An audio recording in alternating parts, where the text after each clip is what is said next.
நண்பர்கள் அனைவருக்கும் வணக்கம்.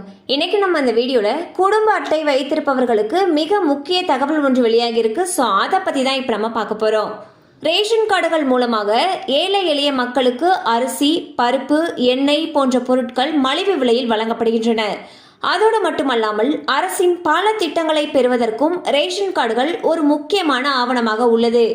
இந்நிலையில் தமிழகத்தில் புதிய ரேஷன் கார்டுகளுக்காக விண்ணப்பித்தவர்களுக்கு புதிய ரேஷன் கார்டுகளை வழங்கும் பணிகள் தீவிரமாக நடைபெற்று வருகின்றன. ரேஷன் அட்டைதாரர்கள் மற்றும் புதிய கார்டுக்கு விண்ணப்பித்தவர்கள் கூடுதலாக சர்க்கரை பெறலாம் என்ற அறிவிப்பு வெளியாகியுள்ளது. தற்பொழுது 3 லட்சத்துக்கும் மேலானோர் குடும்ப அட்டைக்காக விண்ணப்பித்துள்ளனர். இதில் 1.5 லட்சம் பேருக்கு சரிபார்ப்பு பணிகள் முடிந்துள்ள நிலையில் புதிய ரேஷன் கார்டுகள் வழங்கும் பணிகள் நடைபெற்று வருகின்றன. மீதமுள்ள விண்ணப்பதாரர்களுக்கும் விரைவில் ரேஷன் கார்டுகள் வழங்கப்படும் என்று தகவல்கள் தெரிவிக்கின்றன. இந்நிலையில் தமிழகத்தில் மகளிர் உரிமை தொகை திட்டத்தில் பயனடைய ரேஷன் கார்டுகள் தான் முக்கிய ஆவணமாக பெறப்படுகிறது.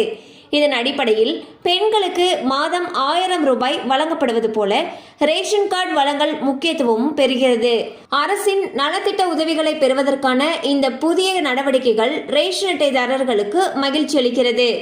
ஸோ பார்த்தீங்கன்னா தமிழகத்தில் ரேஷன் கடைக்கு விண்ணப்பிச்சிருப்பாங்க இல்லையா, இதுவரைக்கும் 3 லட்சத்துக்கும் மேலானோர் குடும்ப அட்டைக்காக விண்ணப்பிச்சிருக்காங்க.